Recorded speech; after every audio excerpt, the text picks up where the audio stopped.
Hey, it's me, Vicky Marie. Good morning, good afternoon, good evening, wherever you are in this crazy world we're living in. So, we're going to carry on. I'm going to read to you what's happening in the Preston Davey murder trial today. Preston, of course, it's always nice to have a look at Preston because he's so cute. You can't imagine how anybody could hurt this little boy or any little boy, not just this one. How could anyone hurt a baby deliberately? That's what we can't get our head around. Well, the thing I can't get my head around is how anybody can look at a baby or a child, any child, and see sex.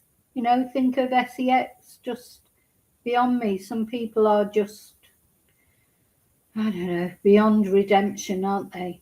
So this is Preston, 13 months old. He was going through the adoption process with his two dads.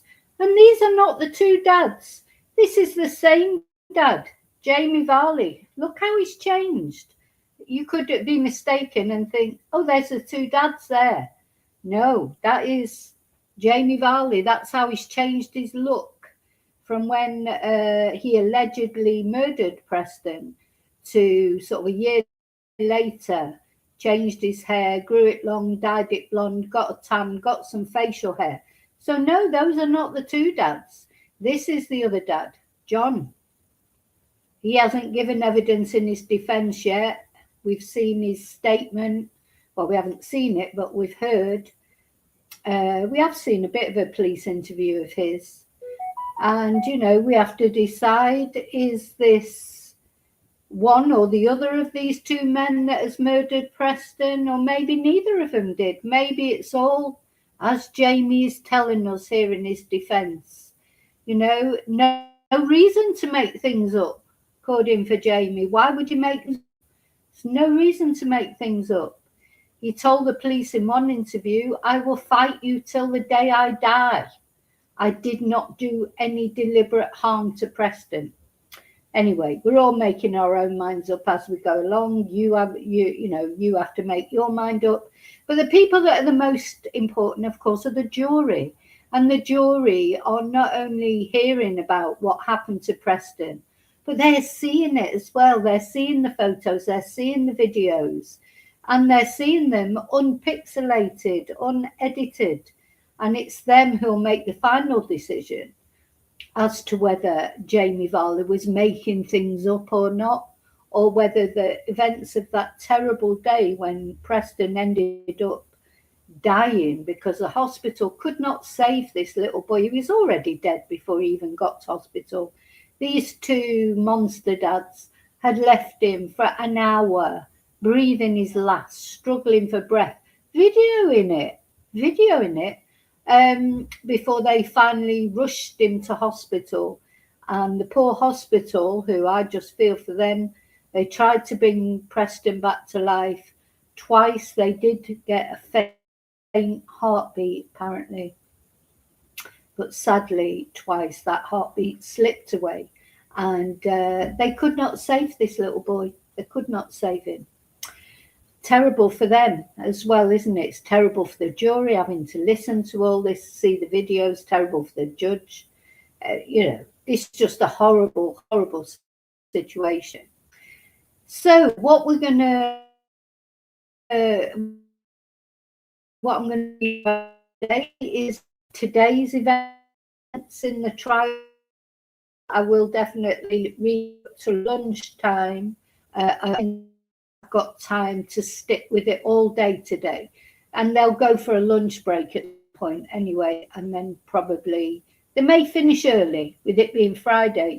We just don't know. So we'll see how it goes. There's already been quite a lot of evidence given that I'm going to read out to you, and of course it will continue until they break for lunch. And anyway, if I don't get through it all today, I'll either go through it tonight or in the morning. I am sticking with this case. We are going to hear all the details. And what I would ask for you to do is to like, subscribe, and to share, because YouTube have limited the ads on every single video I've done about Preston. It's unpalatable content as far as they're concerned. And the problem with that is it means it won't get put out into the algorithm, because they're not making any ad revenue from it, basically. So if you could share the video, that would be great. Share as much, because we want as much attention. We want Preston to be remembered. Preston may have been a tiny baby when he died, but he existed, he mattered, and he deserved better than what these two men gave him. Because even if you take the best case scenario, he suffered in the 4 months that he was with these men. He had 41 injuries. He'd had a fractured elbow. He'd been rushed to hospital 3 times. Bruises, bite mark on the buttocks. You name it, Preston had it. But Jaimie says, no reason to make things up. We never hurt him deliberately. All these things were accidents. Okay, so let's start. Hello to lovely lurkers, of course. Hello, replay crew. Nobody's in chat at the moment, but hello anyway. Thank you to my members. Thank you to all of you who contribute to my channel in any positive way. And let's get on with this and hear. Honestly, if you are watching and you're a member, get your members emoji, your Pinocchio emoji ready, because you will definitely need it. There's definitely a bit of Pinocchio going on as far as Jaimie's concerned. In my opinion, might not be your opinion. We're all just speculating. We're not on the jury. The jury have got to decide according to the evidence that they're showing opinions. And my opinion is that this boy was mistreated, whichever way you look at it. Okay, so now what they were doing this morning is going through the events of that horrible day when Preston dropped Preston off at his mum's while he and his partner went to visit a mortgage advisor. He said he asked his mother to bathe Preston as he had been sick that morning. Now, if you haven't seen the previous videos, if you're just new coming to this and you don't know what's happened so far in the trial, they're all available in a playlist on my channel. I might share that in a post or something so that you can watch the whole thing from when I started covering this trial. He says Preston didn't like his bath rushed, so he didn't do it before they left the house. There were no issues with Preston when he dropped him at his mum's house. However, when he went to pick him up later, Preston was sick down himself, his mum and the defendant, before they left his mum's house, the jury's told. Do you know what? That little baby probably vomited with terror when he saw him arrive. Sorry, I honestly, you think that baby probably, as soon as he saw him, he thought, oh my God, no wonder he was vomiting all the time. Mr. Johnson says the evidence shows that Mr. Varley and Preston got home about 3 p.m. Mr. Varley says they went to the kitchen and he put him on the playmat while he made his bottle for his nap. He cleared up the kitchen and placed Preston in his cot with his with his bottle. He propped the bottle up with George, who is Preston's favourite teddy. So he tells the court there'd been a problem with the bath plug, so he repaired it with glue. He says Preston's nap was tricky that day, as he would usually have two naps. But he had been with Mr. Varley's mum that morning, and this was his afternoon nap, but it was a bit late, so he planned to put him down and take it from there. Preston was a little bit disturbed. It was quite clear he wasn't going to have his standard nap. even though he would have needed longer, the defendant says. He tells the court he decided to get Preston up and take him to his bedroom, where he put the baby on the bed next to him. Yeah. Mr. Johnson KC is now showing the jury mobile phone logs of calls, emails and texts from Mr. Varley's phone over a 15-20-minute period from 4:18 p.m. Mr. Varley says he wasn't sure where John was, but they were discussing house details. The emails were also regarding the house, the jury's told. A music app was opened and closed again at 4:33. Mr. Varley says it was a song he chose for Preston about the best fish in the sea, which he says was symbolic of our relationship. What? What are you talking about? He's your son, isn't he? How is it symbolic? Like, keep saying it was his son. How is the best fish in the sea symbolic of his relationship? You know, he just says such ridiculous things. He's a drama queen. Every time John was working away somewhere, poor little Preston would end up having a seizure or something dramatic would happen. Because this man, this Jaimie Varley, he's either got Munchausen's by proxy or he's just dramatic and he just wants attention all the time.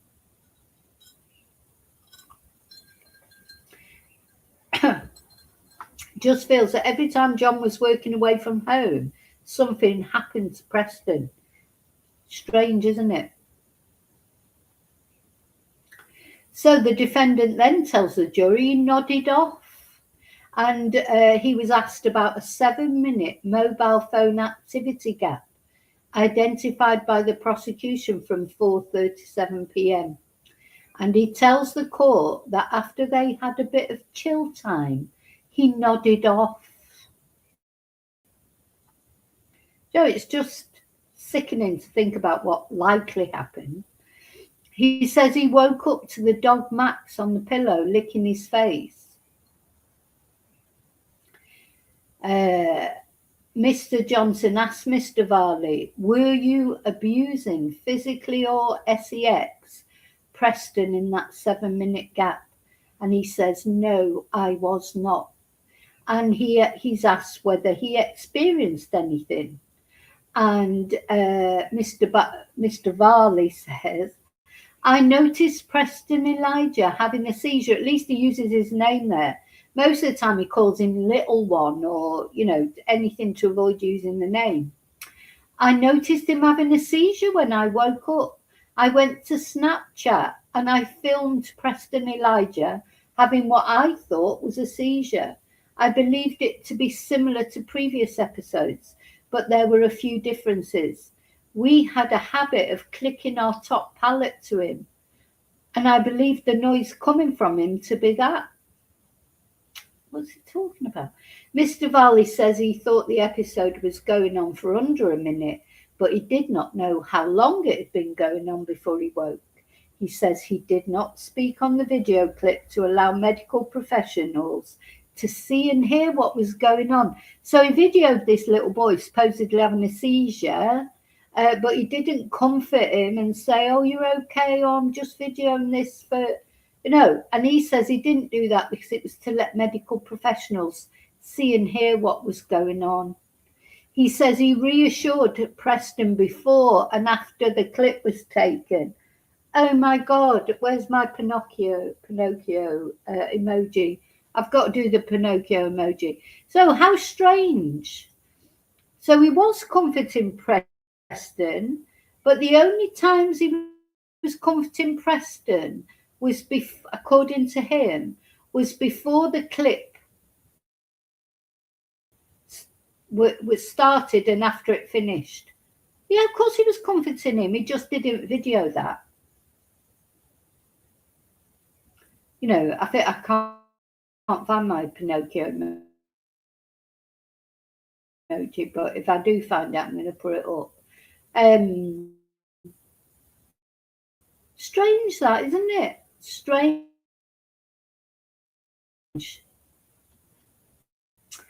How strange. So yeah, it did comfort him according to him. But the only time I comforted him, strangely enough, sadly enough, was just before the clip started and just after the clip finished. So actually during the clip, there's no evidence of him comforting. Medical professionals, what was happening? Strange that, isn't it? It's like when you say, oh yeah, I know on that video it looks like I'm slapping him across the face, but you can't see the thing just before when I was actually saying nice things to him and just after when I was saying nice things to him. Unfortunately, I didn't actually record that bit. You know, that's basically what he's saying. Anyway, I can't get me. Oh, somebody's probably put them up for me, hopefully. Thank you, Kelly. Thank you, Lily. Yeah, get those Pinocchio emojis because I can't get them. Listen, Kelly, I'm not letting this case go now. It's part of me now, and I will carry on reporting on it until it's over. I just hope the jury come to what I think is the right verdict. But you know what? Everyone's innocent till they're proven guilty. So yeah, he says he reassured Preston before and after the clip was taken. He chose Snapchat, you know, like you would. So you're making a video for medical professionals and you decide to choose Snapchat? He said that seemed the quickest app to record on. He tells the jury he would regularly use the app to share pictures and videos with friends, and he wanted to share this with a friend whose child had epilepsy. Do you know, it is making me think, was he sharing these videos that he took of Preston in distress? So he took many videos of Preston in distress. And was he sharing them, you know, with other sadistic PDFs like him? You know, it makes you wonder, doesn't it? Snapchat. So you what would you do? Struggling for breath, or your baby's having problems for whatever reason, and what you think is, oh, I think I'll take a Snapchat video. Really, really, really.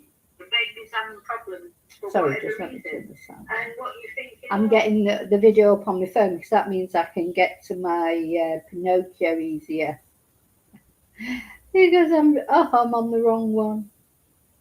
Yeah. Oh, I'll get there. Just wouldn't do it, would you? Anyway, he says he did not think that Preston needed medical help because it was his experience. It was like the seizures he'd had before. I thought he was going to deteriorate, because don't forget they both said that Preston had had seizures before and he bounced back. So let's see, maybe if we read between the lines there, is it like, oh, just thought I could carry on abusing him because he'd always bounced back before.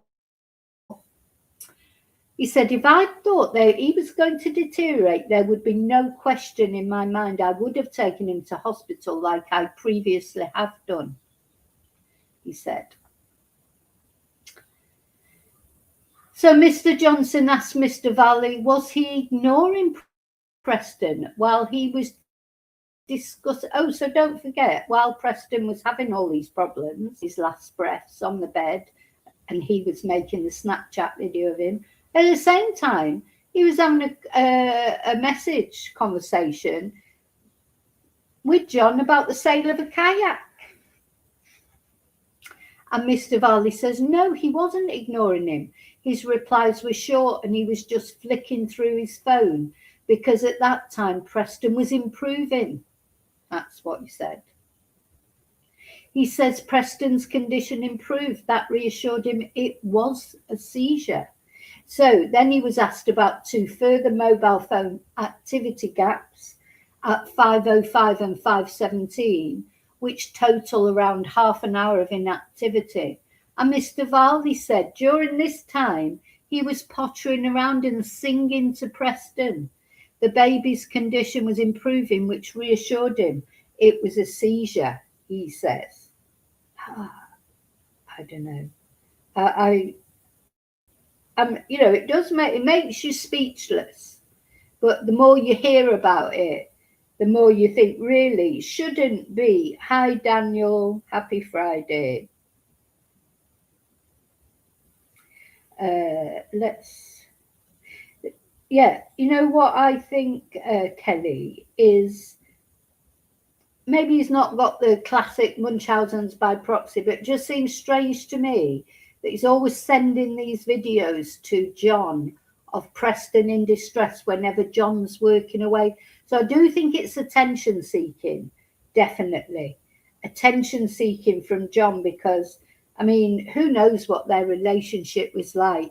You know, were there other people in the relationship? You know, sometimes with gay couples, there are third people brought into in other all couples. You know, it just makes me wonder, was he paranoid that he was at home with the baby and John was out working? Did he think John was doing stuff? He was always sending him messages trying to get him to come home, wasn't he? You know, so there's definitely an attention problem here. Anyway, he says he didn't tell his partner he thought Preston was having a seizure. He says his partner phoned while he was bearing in mind this baby has had a seizure, you know. Instead of taking him to the hospital, he's thinking, I know what I'll do, I'll run a bath for him. So Mr. GF asked if he was okay and if he needed anything from Tesco, as he was almost home. That's what GF said as well, didn't he? Oh, that's what he would do. I would always text him, do we need anything from Tesco? They've come to this story between them. I think they're both in it together, 100%. He said, I did not mention the seizure to John on the phone. He tells the jury he'd seen the baby having quite a lot of seizures, and GF had been hysterical on previous occasions. So he didn't want to scare him as he was driving home, and he felt it was conversation that could wait until he got home. Do you know what? He always tries to put himself in this brilliant light as well of the, oh no, I didn't want to worry GF, John. I didn't want to worry him. I'm such a brilliant guy. Everything he says, he's such a brilliant guy. Everything he does, he's so bloody fantastic. The verdict in this case. So then the jury is told that GF's car was seen on CCTV driving towards the house at 6:14 p.m. And Mr. Valli says that in this time, he put Preston in the bath and jumped in the shower. So listen, come on, let's get this straight. So the baby's had a seizure, but he's coming round, according to him. So he puts him in the bath, and not only puts him in the bath, he jumps into the shower and leaves him in the bath on his own. That's what we're supposed to believe. So he put Preston in the bath seat because he only conditioned his hair, he said. Oh, God, yeah. Don't forget about conditioning your hair, Jaimie. For fuck's sake, make sure your hair's okay, hey? Condition your hair. You know, leave the baby in the bath on its own. It's not, you know, it's only just over a year old.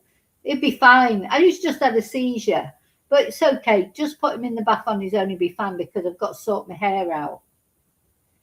There was nothing out of the ordinary. Fancy putting him in the bath. You'd put him in the cot at least. You put them in the cot and at least they're safe in the cot. They can't get out of the cot. Or you know, if you had a baby, what are them things called where you have like a baby, oh God, what do we call it? A playpen. Put him in a playpen that you can't get out of. You don't put them in the bath.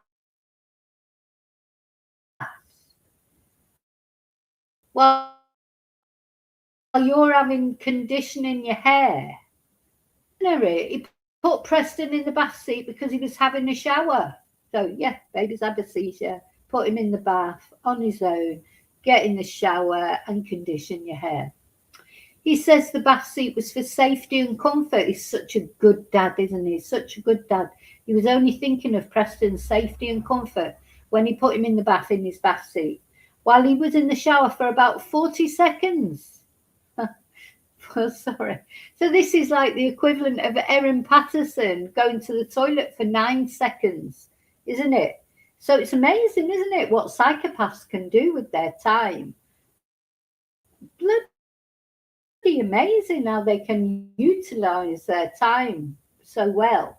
So if you're a psycho in Preston, even though you've got diarrhea, you can go to the toilet and be in and out in 9 seconds, apparently. That's what she said.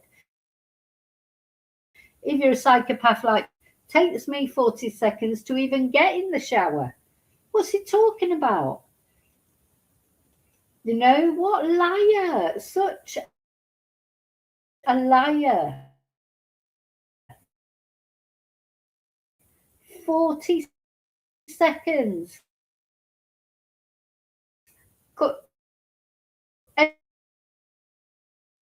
Anybody here tell me? I'm gonna whirring. I don't know why it's whirring. Can you hear me better? Can you hear me now? I think I went off for a bit there. So yeah, doesn't matter if you're on 40 seconds. What's it? Liars. Tell you what, these psycho liars. The thing is, as well, they think that we're stupid, that anyone would believe that it'd take 9 seconds to go to the toilet when you've got diarrhea. It wouldn't take you 9 seconds if you were just going for a wee, you know, and him thinks that people will believe it only took him 40 seconds to get into the shower and condition his hair.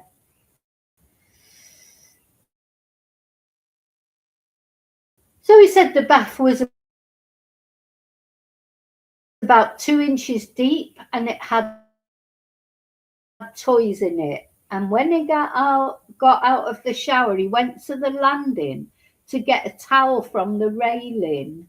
Then he went to his bedroom for his pants. Then he says he may have gone into Preston's room for his hooded towel. But maybe it was a minute or two. No shit, Sherlock patient, in my opinion. Oh, well, wait till you hear the next bit. When I entered the bathroom, my legs just felt like jelly. Poor guy. I saw Preston Elijah not in his bath seat. He was in the water, but not how I left him. I'm not sure if he was face down or not. What, you wouldn't remember? You wouldn't remember if your baby was face down in the water or not? He was tilted on his side with his left arm in the water and his right arm up the side of the bath. His right leg was in the bath seat. I can't say that I saw his full face, and I can't say that his face was submerged. I could just see his right ear. How did you feel? Mr. Johnson asked. When I entered the bath, you can just imagine him saying it. When I entered the bathroom, my legs just felt like jelly. I got on my knees and scooped him up as quick as I could. What did he get on his knees for? When I lifted him up, he gasped for breath of air. And to be honest, I was a bit like, oh, close call. I was worried, but I was like, bloody hell, that could have been far worse. He gasped as I lifted him up. After I picked him up, I lifted the bath seat. I wrapped him in his towel, put his hood up, and I remember rubbing his belly. He had a pot belly. In my mind, I thought it was the water he'd potentially drank because it was bloated. I was rubbing his belly, trying to make it better, for fuck's sake. See, that's a load of rubbish as well. Sorry about my swearing, but he's driving me mad. Everybody knows, even I know, and I haven't ever done a first aid course or whatever. You put someone in the recovery position. If you think someone swallowed a load of water, you've got to roll them to their side, and so the water will naturally come up out, won't it? Don't rub their belly with the heel of your hand. He wasn't his best self when I got him out, so I thought if that's water, it's like trying to squeeze a toothpaste tube. If I start at the bottom and push it up, it would come out of his belly. I just can't even. You just can't even go there, can you? He was sick a little bit when I rubbed his belly, but there were no symptoms. I just felt it was a stupid and close call. God. And Mr. Johnson Casey says, what would you say to the suggestion that this entire bath event is made up?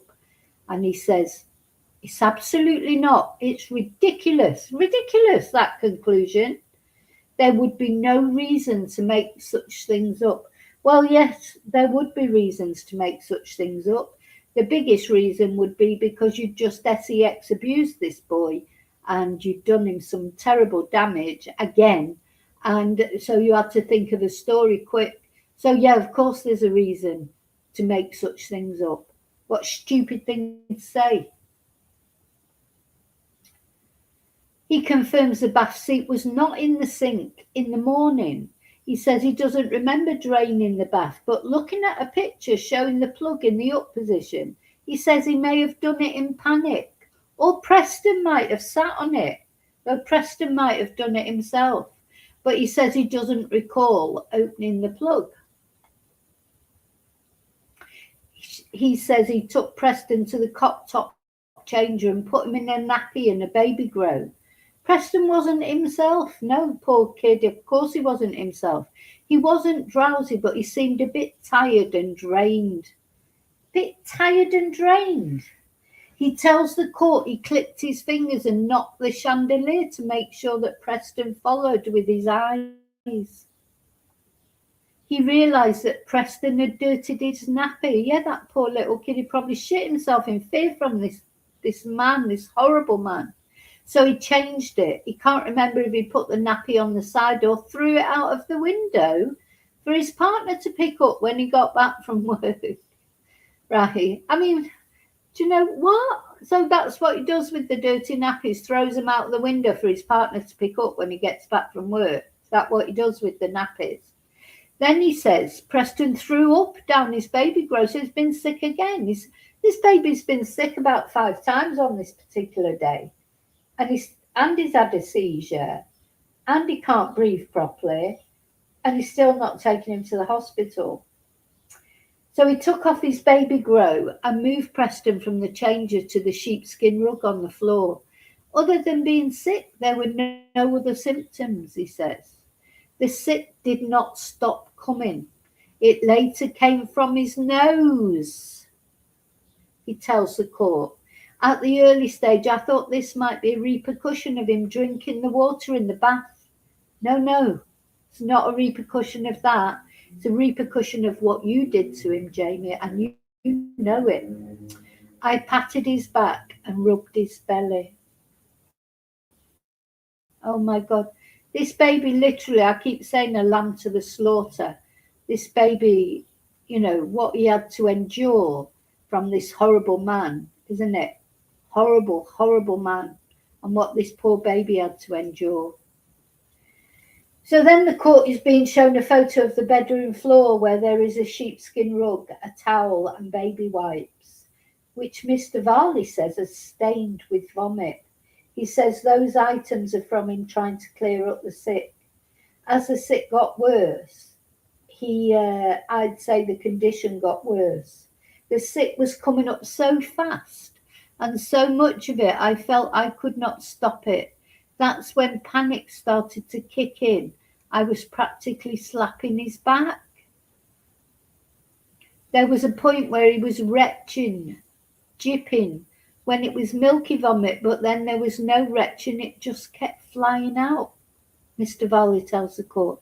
So he's saying, I don't believe him, right, but he's saying it was projectile vomiting. I just don't believe him. I don't know what to believe, but all I know is this man has done Preston some terrible damage. So then Mr. Johnson refers to the defendant's police statement and asks how he was hit in Preston's back.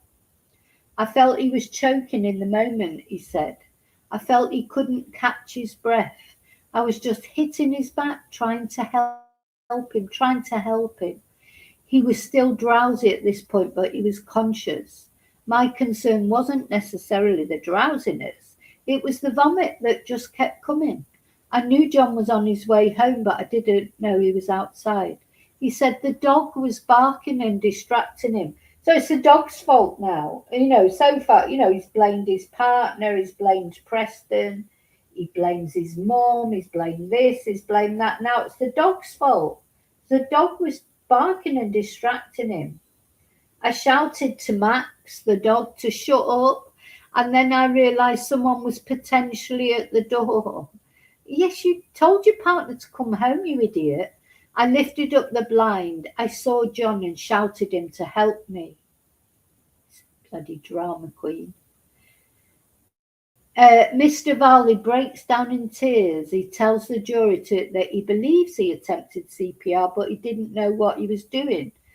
He says he thought Preston was choking and he put his finger into his mouth to try and get the sick up.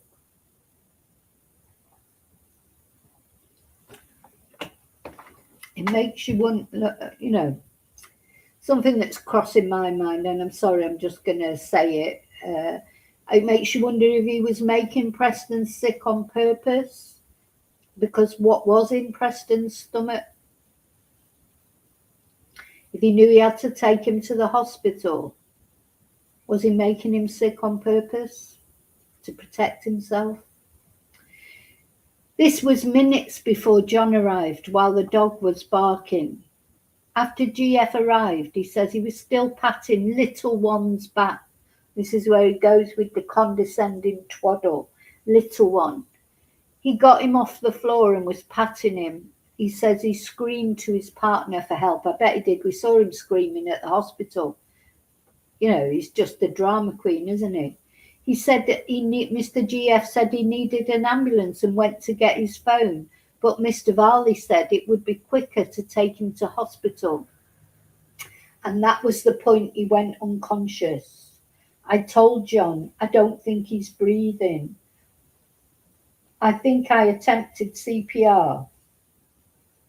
But I didn't know what I was doing, he tells the jury, crying. So it's turning on the waterworks now. But, we've seen him being interviewed, and sometimes he's actually very hostile towards the police. He's actually accusatory towards the police, as if it's them that murdered this little boy instead of him. But then he turns on the tears when he feels like it, trying to make people feel sorry for him. So then he said he doesn't recall doing CPR for very long, 3 or 4 times, he said.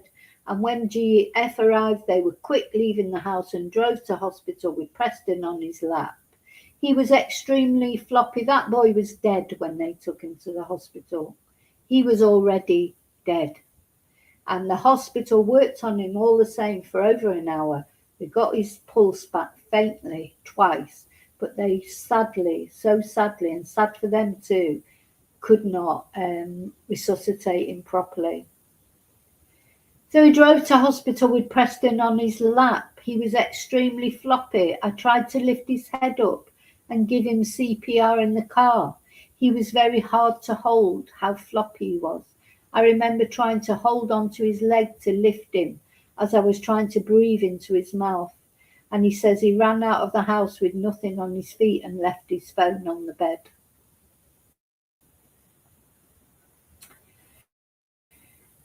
He was then asked what he remembers about the time in the hospital before Preston was pronounced dead. So yeah, although Preston was not pronounced dead,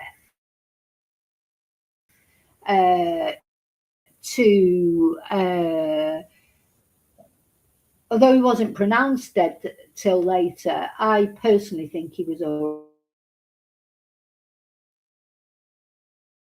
Trade's been organised in Preston, flag market for the 16th of June. Okay, I'll try and look for that.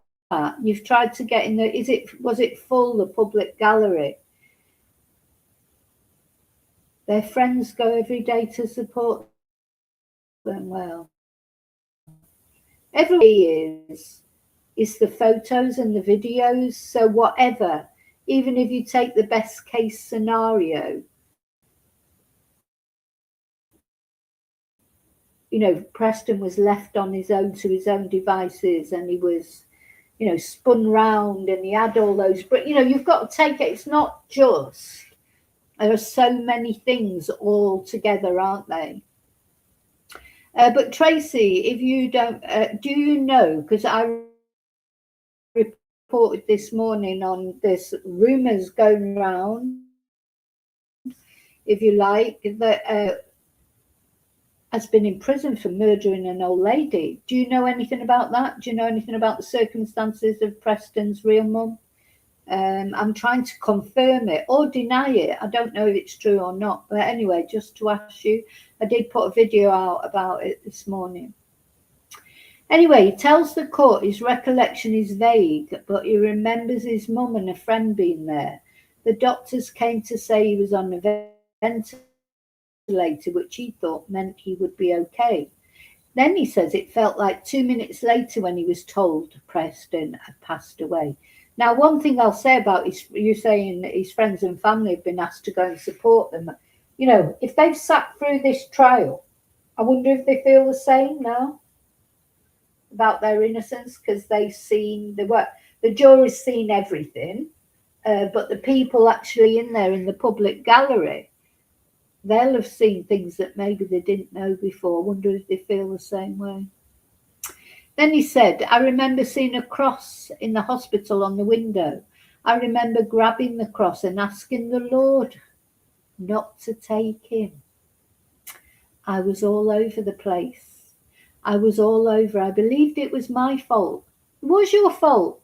Even if you didn't do anything terrible to him, it was your fault. You left him in the bath. If what you say is true, Jaimie, you left him in the bath while you went and had a shower that you said only took 40 seconds. You don't leave a baby unattended in a bath, full stop. And I don't believe you were only gone for 40 seconds, I even believe that it was true. I don't believe the whole thing is true, to be honest. I believed it was my fault for walking out of the bathroom. Yeah, it was. I thought I had caused it. Yeah, you did. At that moment, I did not know he had not drowned. Oh, so don't forget, when the post-mortem was done, he didn't drown. He had no water in his lungs. He was never in that bath, was he? I said multiple times at the hospital, this is my fault. And he did. Do you remember what he said at the hospital? He said he was going to hell. He'd effing killed him. That's the truth right there. Then the court was shown footage of Mr. Varley in hospital holding Preston. He says he wasn't aware he was being recorded when he told Mr. GF about the bath incident. He had not made it up. Mr. Varley, the jury hears, was originally arrested on suspicion of child neglect. And he says that when they were allowed access to the home again, he realised the trousers Preston was wearing that day were in the laundry basket. So he took them to the police station. It's odd that, isn't it? Why did he do that if he wasn't asked? Anyway. He was then asked about sex toys in the house. Now, sex toys, most couples will have sex toys. We've all been to Ann Summers at some point in time, I'm sure. I bet there's not many people who don't have any sex toys in their house. So that's not suspicious in itself who's in a relationship with someone. Even if he wasn't in a relationship, it's not against the law to have sex toys, is it? But he says he asked the friend to pack up the sex toys because he knew his mum was going to help him pack the house. Now, you wouldn't want someone coming into your house, and especially your mum, I suppose, and thinking that they might find these toys that you enjoy with your partner.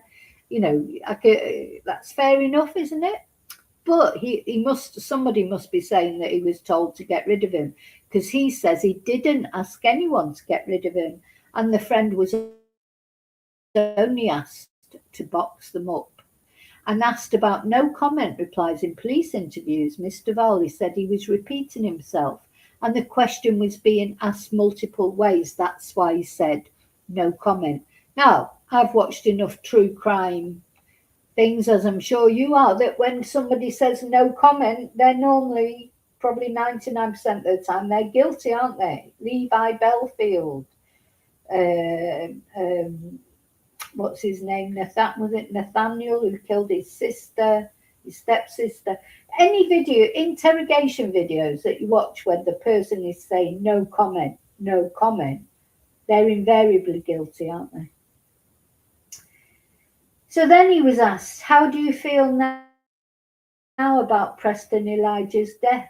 And he says, I feel we've not been given time to grieve. It's all about him, isn't it?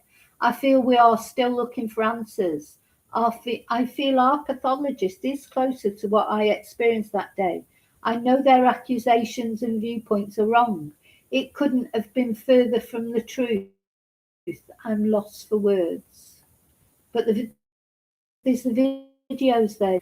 Then they had a break. Then they came back after break. Oh, and the jury leaves the court. Oh, God. You knew this was coming, didn't you? So the jury left the court after the defendant said he didn't feel well. So Anne White KC was now due to cross-examine Mr. Varley on behalf of... So he and his partner John, they've got different defence barristers. So she says that when GF moved in 2019, they were different personalities. Mr. Varley was the more outgoing, bubbly, dominant, and if anyone was going to be more dramatic and attention-seeking, it would be the defendant. I think we've worked that out, haven't we? Mr. Varley agrees and says his partner was the quieter one, and Mrs. White says GF was more of a steady Eddie and was very loving and decent. And look see what he says then. I'm very sorry, I really don't feel very well. Oh my God. Oh my God. So when the questions get difficult, doesn't feel well all of a sudden. Strange that, isn't it? So they're going to turn on each other, aren't they? I think that's what's going to happen. It's a bit like Ian Huntley and Maxine Carr, isn't it? When Maxine Carr suddenly did, even though she did not kill those two little girls, the Sohan murders, Holly and Jessica. Ian Huntley killed them, but Maxine Carr covered up for him. Similar case, isn't it, in that sense? So he's realising now, that John maybe is going to turn on him a bit. I wonder if he's realising that. And now suddenly he's not well. Not well. Oh, did you hear his birth mum is in court? I don't know if his birth mum, maybe she's watching this. I mean, I know I'm only a little YouTube channel. Maybe she's not watching it, and maybe she won't want to speak to me anyway. But if she wants to tell me anything in confidence, because I would only reveal anything that was told to reveal, if there's anything she wants me to say or a comment or whatever, because, she's going to get a lot of speculation, isn't she? And, it's always better to, but mind you, she probably can't say anything at the moment. We've got to wait till this court case is over. Anyway, so he's not well. So he's taken a seat in the witness box with a drink of water, and the jury, they return to court, and Anne White KC is continuing her cross-examination. She says she doesn't think that Mr. Varley disagrees, that Mr. McGowan-Fazakerley is a decent person. He did things by the book. They were committed to the adoption process, and both were excited to start a family. And Jaimie agrees. Mr. GF would work, the jury's told. Mr. Varley's job had more holidays, and his mum lives nearby, the court friend. And I'll take it his mum is sticking by him. I think I would find that quite difficult. I mean, at the end of the day, your son is always your son, whatever they do, I suppose. But I wonder what she feels with hearing all this evidence. He agrees that when Preston came to live with them, they had a good circle of friends and colleagues. He agrees the handover in April was a steep learning curve when they were confronted with disrupted sleep, which continued for some time. He explains that Preston's mattress topper came with him, so his new home would feel like the foster home. When Preston arrived, Mr. GF took 2 weeks off, paternity leave, and an additional week of annual leave, Mr. Varley says. In the early weeks, Preston threw up a lot, he adds. The reflux didn't go away, and Preston was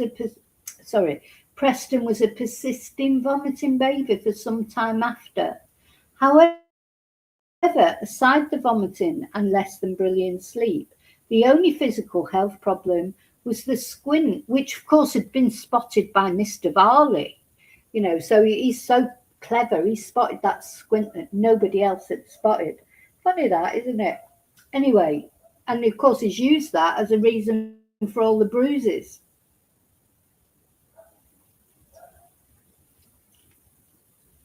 So Miss White asks about the effect of the arrival of a high maintenance baby on the relationship. She says there is a huge increase in the restrictions on time and daily stresses and strains, coupled with sleep deprivation. She suggests Mr. Varley and GF didn't argue about big things, just stupid domestic squabbles like the dishwasher or toilet etiquette. It wasn't a grumpy household, he says. No, it wasn't, the defendant says. And Mr. Varley agrees that at the time he was a very positive character in the house. And Miss White suggests that the arrival of a new baby impacts on the couple's sex life, which she says became apparent in the first week with Preston. The jury is told that in a text argument, Mr. Varley said, "I've been feeling like a SHIT dad," and told John to back off over sex. Well, that's a familiar story, isn't it, with couples with babies. Sometimes you don't feel like sex because, at the end of the day, if you've had no sleep or you've got a baby you've always got to think about and that, listen, life's never the same again, is it, when you have a baby, whether you're in a couple, whether you're not. Babies change your life completely. Of course they do. Your life is never the same again, is it? And I think it must, in a way, be. You probably get one member of the couple maybe expecting everything to still be the same, another one can't. Everybody reacts to things differently. Anyway, Miss White said they kissed and made up, and it wasn't like that all the time, and Mr. Varley agreed. Mr. Varley agrees he took Preston out and about every day, saying it was for his sanity. Yes, it wasn't for Preston then, and Preston's development. Everything he does is about him. Seems to me, and I understand it up to a point, if you're an outgoing person, he had a good job, he's head of year at the school, he's got this probably a lively social life, then suddenly he's got a baby and he's taken a year off work or whatever, and he's at home all the time. It must have been difficult for him. But then he should have known that it was going to be difficult for him. What did he think? How did he think it was going to be? I don't think goes back to the vetting procedure to me. Anyway, they went to various places, play parks, the Trafford Centre, tumble tops, Chorley swimming baths, the jury's told. So I'm just laughing because I'm thinking, like, when my son was a baby, they recommend you to go to like these, I don't know, go to play centres and what have you. So you're with other mums or dads with their babies, and that, oh my God, they're so deathly boring. Because yeah, it's lovely for the baby, and you suffer it for the baby because it's good for the baby to mix with other babies and that. But you end up having these conversations literally about washing powder, or your whole conversation is only about, I don't know how many times they're up in the night. And I've got to be honest, I was very lucky with my son when he was a baby. He slept really well. And in fact, in the end, I was thinking there's something wrong with him because all the other mums were going, oh, yeah, I was up all night again. I was up all night and never got any sleep. And I was thinking, oh my God, there's something wrong with my son because, he would literally go sleep and not wake up till the next morning. And some nights I've even been in his room, while he's lying in the cot, or he had a Moses basket as well. So like when he was very little, that I would have in my room, and then they get to a certain age and you put them in their own room, don't you? I was in there every 5 minutes. I've even held a mirror up to his mouth to make sure he was breathing, because I was thinking, why is he not waking up? All the other mums, their babies are waking up. So yeah, but I think for someone like Jaimie, who's used to a social life, and it's quite lonely looking after a baby, because although it's lovely, of course it's lovely, but they're not exactly good conversation with them. So you do miss the adult company. I mean, like nowadays, this is like 30 years ago when my son was a baby. So, you couldn't get on the internet. Like now, I could get on the internet, couldn't I, while they were asleep, while he was asleep, and chat to people on into Facebook or on here or whatever. You don't need to be so isolated now, because you can be in adult company on the internet, even if you can't actually get out and do the things that you used to do. But it is a shock having a baby. Your whole life does change. Anyway, Miss White refers to the bruising, which is alleged to be suspicious. She says that in the summer, Preston wasn't covered up with clothing, and neither defendants tried to cover up bruising. And Mr. Varley agrees. Other than the issue at hospital when safeguarding were called, Mr. Varley says no one ever said anything about Preston's bruises. Sorry, excuse me, sneeze. So don't forget, he had 41 injuries, this boy. So Mr. Varley agrees he did the lion's share of the childcare, and GF took on the domestic work, such as shopping, cooking and cleaning.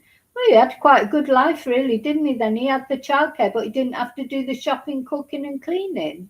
And Mr. GF, he was at work and he had to do all that as well. So, well, I do have little sympathy. I know it feels like I'm being hard, but I did it all myself. So, you can do it all yourself, and worked as well. So, he really had it easy. So you're moaning, it was a culture shock. Sounds like he had it easy to me. He've always looked after the baby, didn't even have to do the shopping, cooking and cleaning, and he didn't have to work. At weekends, Mr. GF would do more childcare than in the week, and on weekend nights he would sometimes get up to see Preston, the jury is told. However, during the week, because Mr. GF had to drive large distances, Mr. Varley got up in the nights. They didn't want him driving tired. On Sundays, Mr. GF cooked a roast, a tradition that Varley says they wanted to have with Preston. Oh, give over. He's a baby. He's not going to notice a Sunday roast tradition at 13 months old, is he? Yeah, maybe when he's older and you're sitting him down and you're all having the roast dinner together, lovely. What's he talking about? That's a tradition they wanted to share with Preston. GF would sometimes join in with bath time and help with things like making the bottle or getting the nappy ready. Getting the nappy ready? What do you have to do to get a nappy ready? You have disposable nappies. What do you have to take it out of the packet? Is that what getting a nappy ready is? What's he talking about? Oh, getting the nappy ready. Yeah, taking it out of the packet. For fuck's sake. Dear me. Ridiculous. Uh, GF was concerned about how the dog would be with the new child, and you do have to worry about that. He was less concerned, but they got a dog assessor in before the baby arrived. Sorry, just, I'm a bit speechless. The dog was amazing and would sit next to Preston, but was never aggressive, he says. The defendant agrees. His phone was an extension of himself and he constantly took photos and videos. GF was less happy, and Mr. Varley agrees. He complained that GF didn't take as many photos of him and Preston.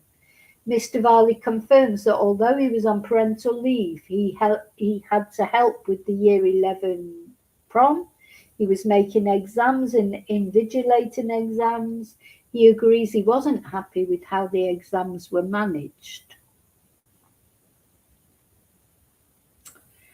On May the 11th, there was a 111 call made from Mr. Varley's mother's house. It was a Thursday, and GF would have been at work during the day. Jaimie Varley says that Preston had been unsettled all day. Mr. McGowan Fazakerley had called 999 in error, and they decided to take Preston to Mr. Varley's mum's. She had 6 children, he says. So his mum's got 6 children. Miss White says if they were worried about being seen to overreact if they took Preston to hospital, as they were adopting. And Mr. Varley says they were very much under the microscope and he trusted his mum to give advice. There would have been no difficulty taking him to hospital if needed, he says. The following day, Preston had bounced back and was seen and examined by the health visitor. Mr. Varley told the All Things Preston group chat with social workers that they had called 111. He says they didn't try and keep Preston from healthcare professionals and he had no qualms speaking with social workers. That's what he says.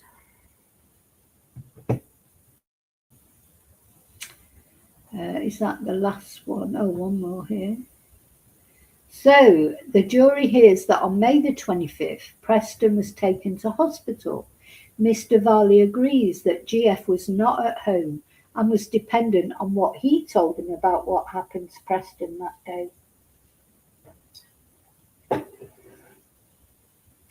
I do think that something we are noticing is that anything that ever happened to Preston, it only happened when GF wasn't there. Is that how it seems, isn't it? Did anything ever happen when GF was there? So when Preston had a seizure, Mr. GF had not arrived, so he didn't see the seizure. But Mr. Varley and hospital staff saw the seizure. Preston recovered quickly and the couple were told convulsions are normal and are the body's way of regulating temperature, he says. And after this incident, GF's parents stayed with them. The adopted fathers were both stressed by this. It was Preston's first admission to hospital, but not his last, hey? Not his last. And Mr. Varley says what he experienced scared him. And now they've broke for lunch, so we're going to stop there and I will be back either later on today or maybe in the morning to finish off today's evidence. So, as always, let me know what you think. They are innocent till proven guilty. But really, from what we've heard so far, at the very least, I do feel Preston was neglected. if you look on it, the best case scenario, there was severe neglect in this case, leaving him in the bath for 14 minutes on his own.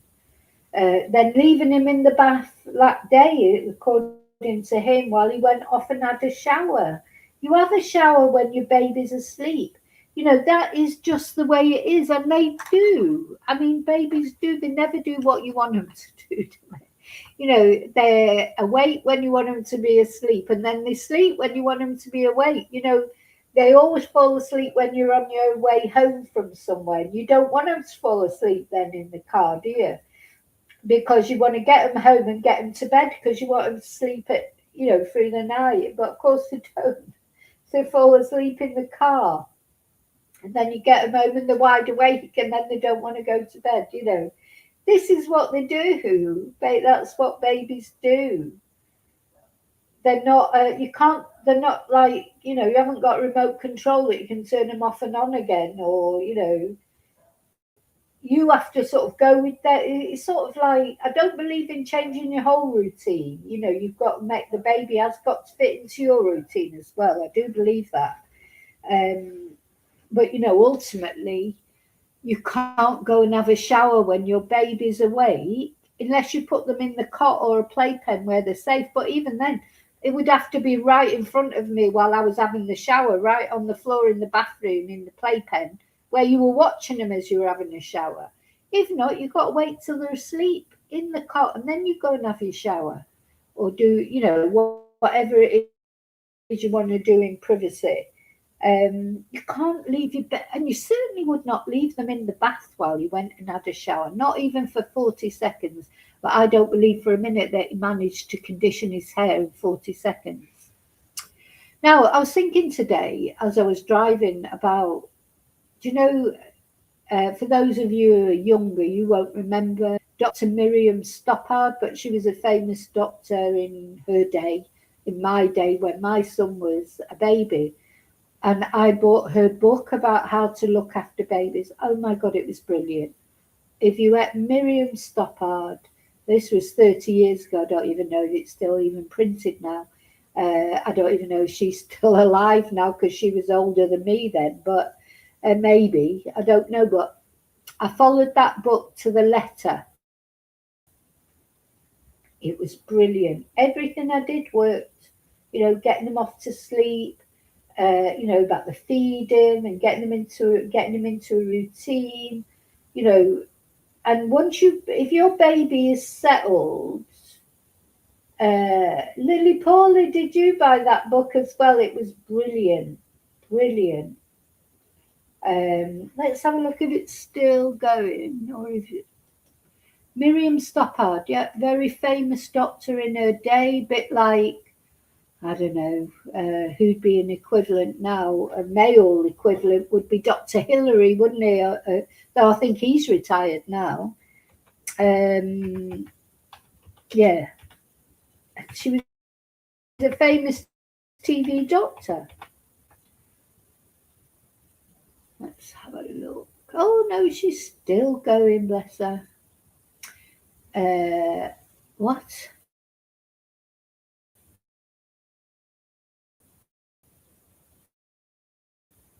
What? She's Hogg. So Miriam Lady Hogg, known professionally by her former married name, Miriam Stoppard, is an English doctor, journalist, author, and she's 89 years old. Oh my God! And she was brief. Well, not briefly, for 20 years. She was married to Tom Stoppard, who's a famous actor. But again, from years ago. I mean, for those of you who are younger, you won't have heard of her. Let me just show you some photos of her.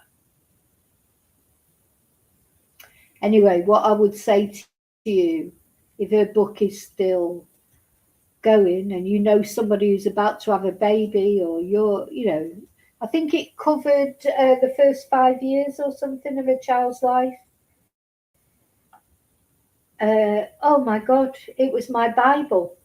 Literally, I followed that book to the letter. You remember her, Kelly? I followed her book to the letter, and it worked brilliantly. It's a brilliant book. Let's see if I can find it.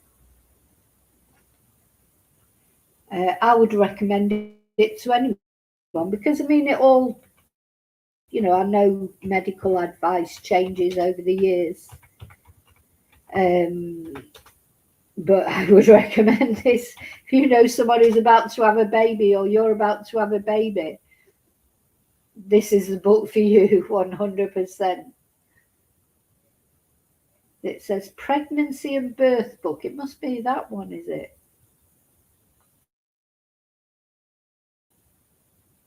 Dr. Miriam Step book. Yeah, so it helps when you're pregnant as well. Like telling you what to expect with a handbook. Pregnancy and Birth Handbook by Miriam Stoppard. Oh my God, it's only $5.99 on Amazon or wherever. Worth every penny. Worth every penny. Brilliant.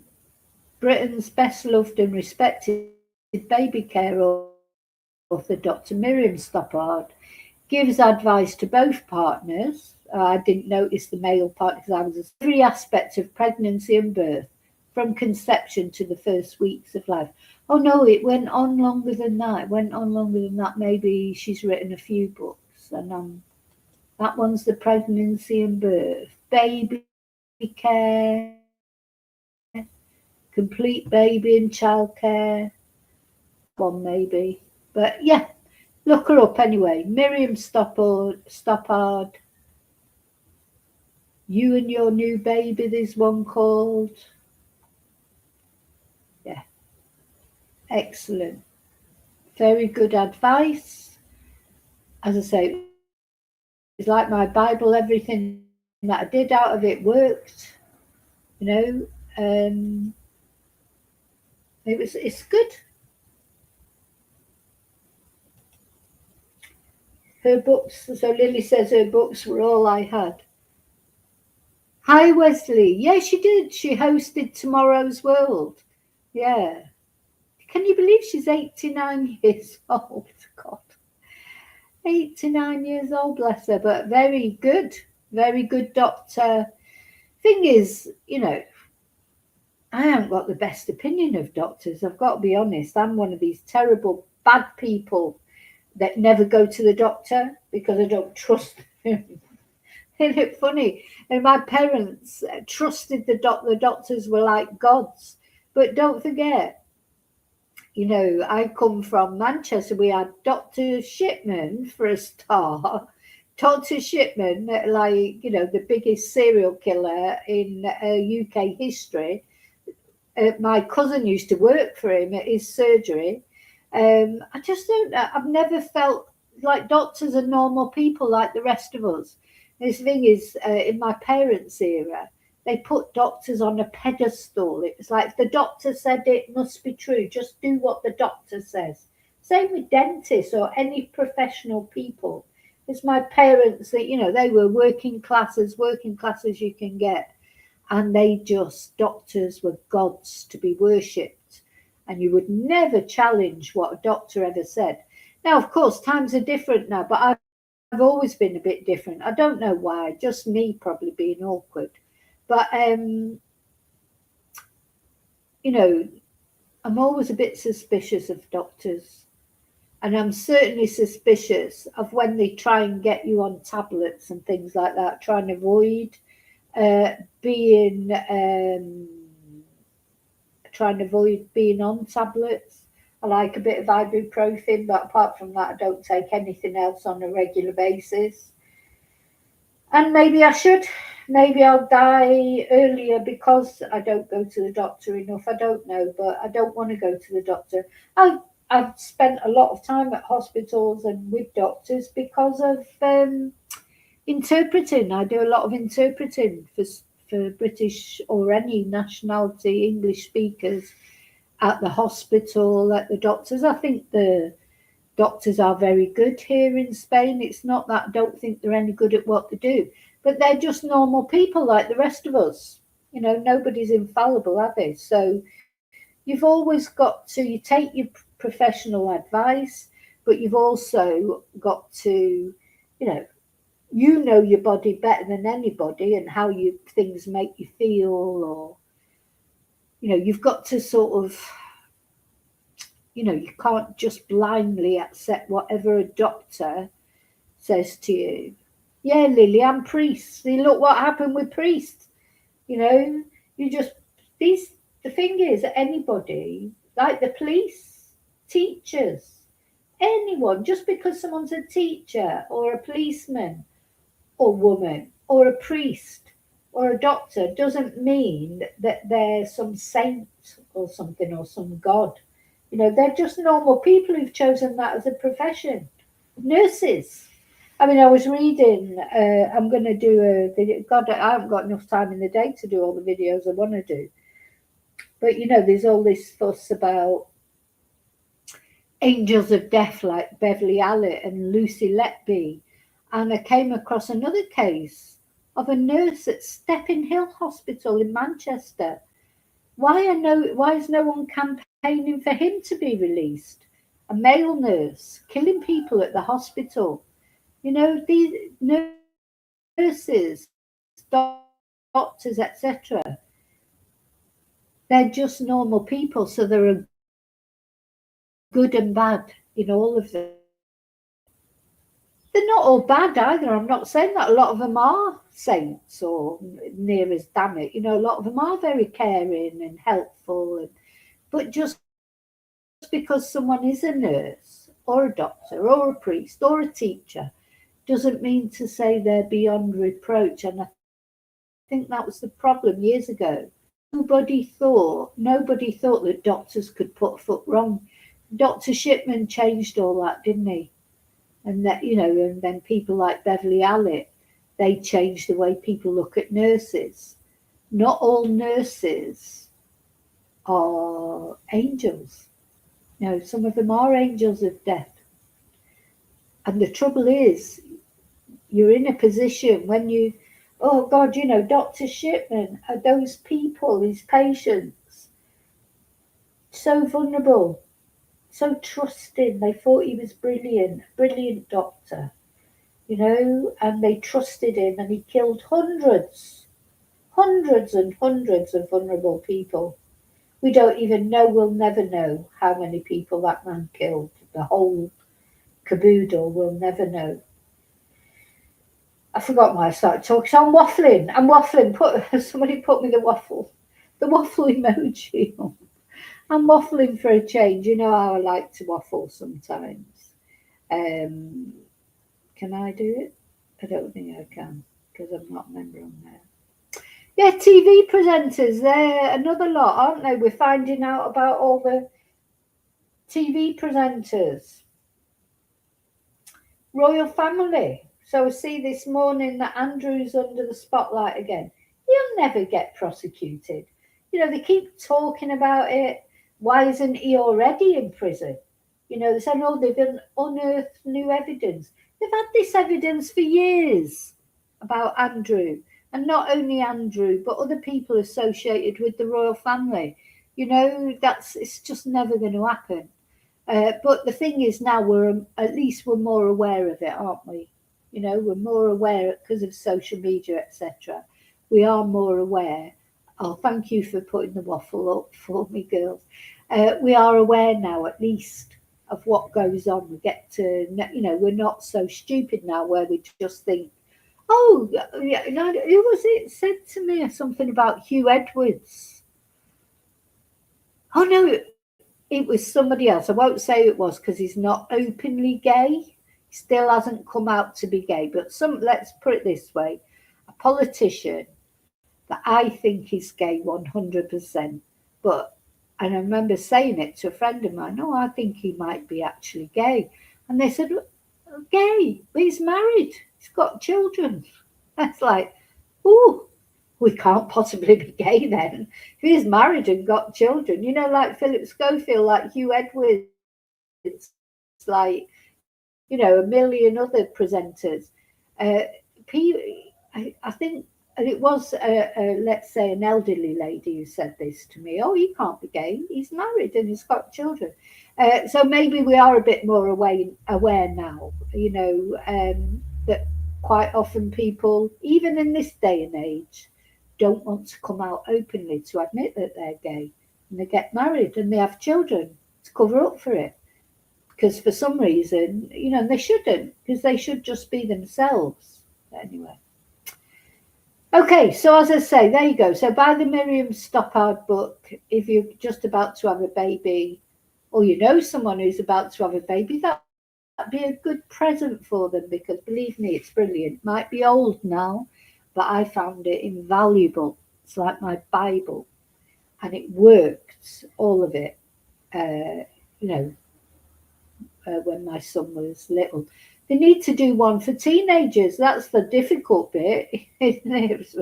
Because I tell you what, if Jaimie and John thought it was difficult looking after Preston while he was a baby, maybe a good job they didn't get to teenage years with him, because, what would they do then? Or maybe they'd be, in my experience, I think men are better with teenagers, maybe even than women. Isn't very good with I'm not very, never been very good with teenagers, and I would just hold up my hands and admit that.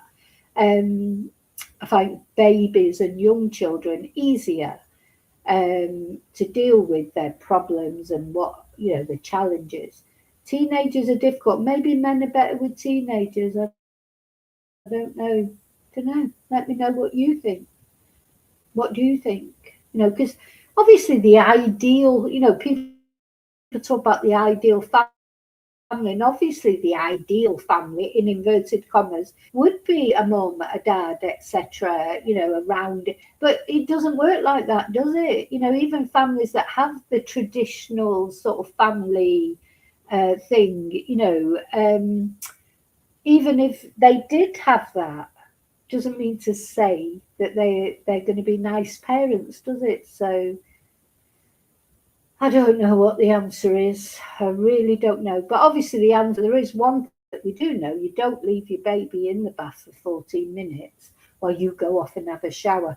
I think that's not rocket science, is it? Whether you're two dads, two mums, whether everybody knows you don't leave a baby in the bath for 40, while you go off and have a shower. Yeah, Lucy Letby, though, I watched that documentary on Netflix again the other day, and there's a lot more evidence against Lucy. It's not only the medical things, is it? The fact that she was taking all their medical records home with her, and she was keeping a record of everything. And there's a lot of people think Lucy Letby is innocent. Personally, I'm not one of them, but obviously I know that a lot of people do. But that's what struck me about this guy in Stepping Hill. Why is nobody out there saying, oh, he's innocent? Anyway, we'll see.